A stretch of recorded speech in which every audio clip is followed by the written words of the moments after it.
Another fantastic film I saw last week, and this is perhaps one of the most shocking films I've seen in a while, and I'm so glad I was able to see it in a theater. It was this film called Irezumi by Yasuzo Masamura.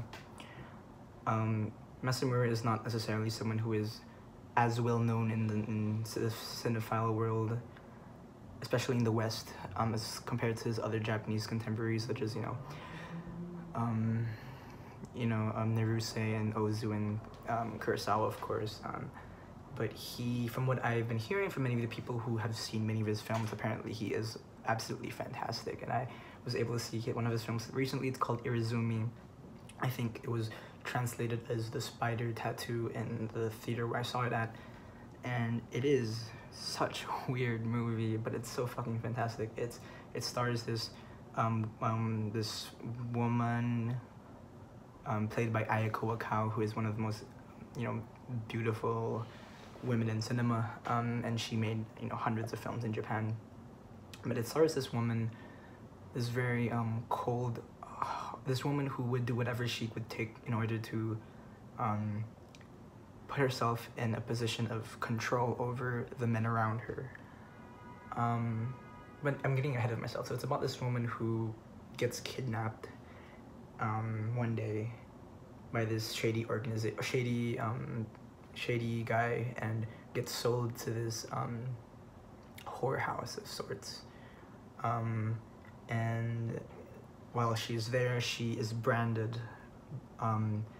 She's forcibly branded on her back with a giant tattoo of a spider with a woman's face on it, and the tattoo kind of sprawls across her back. And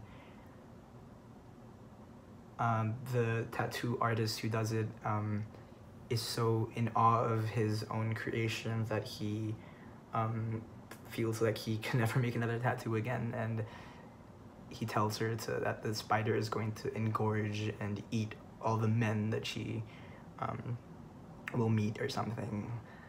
And because to some extent what her, as a whore in the film, I don't want to say whore so much, as a prostitute, her job is to manipulate men into feeling like they fall in love with her, so that they give her lots of money to have sex or to have company or whatever. And so she starts off as this kind of meek woman, and she transforms after getting this spider tattoo into this cold-blooded spider of sorts that sucks the blood out of I know spiders don't even suck blood, but it sucks the life out of all the men that she meets. And a lot of the film is about the relationship she has with this man, what's his name, Shinsuke, who is this very timid man who, for the life of me, I don't really understand why she fell in love with him. But she falls in love with this this is before she becomes a Spider Woman or whatever, but she fell in love with this very timid man who tried to elope with her before she got kidnapped. But anyway, so it's about her relationship with this timid Shinsuke, who could never even hurt a fly, and he's always getting pushed. Perhaps she likes him because he is easily pushed around and doesn't complain or anything. And the film is about how she navigates her way through the power structures of this whorehouse, and how she gains control over not only herself but all the men around her, to the point that drives her timid lover to insanity. It is such a cool movie. It is described as proto-feminist because it comes out before the feminist movement, but it's very much about the strength of a woman.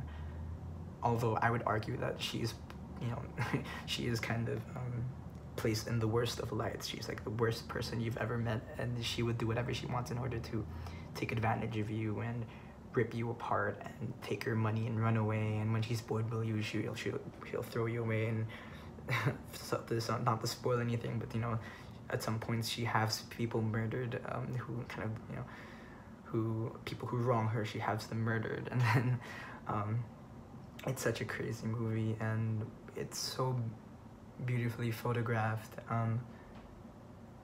and to some extent it is it is before the wave of pink films, or this kind of a I don't want to equate the two, but it's kind of like a softer, like whatever is before a softcore porno of sorts, and she is just crazy, and that she's having sex with all these men and having them murdered and sucking the soul of all these people, and it's weird because in the film she kind of comes to this place where she feels like it's the spider's fault, it's the tattoo's fault, and perhaps the film argues that as well. You know, the tattoo artist feels guilty because he feels like he's responsible for all this mayhem because of he was the one who made the tattoo. But it's such a crazy movie, and I want to talk about it so much because I feel like people will never really have the chance to watch this film. You know, it's a film that I don't think is very available. If it is available online, it's probably in this very shitty quality. Well, I was able to see it on film, and it was gorgeous and magnificent on the big screen. Ayako Okawa is super sexy and super menacing and manipulative, and she's fantastic. But yeah, I mean, if you have a chance to see this film, you have to check it out. It's fantastic.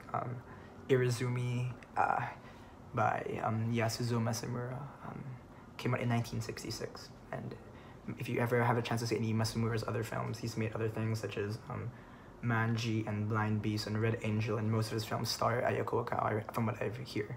So definitely check out his things. This crazy movie, fantastic.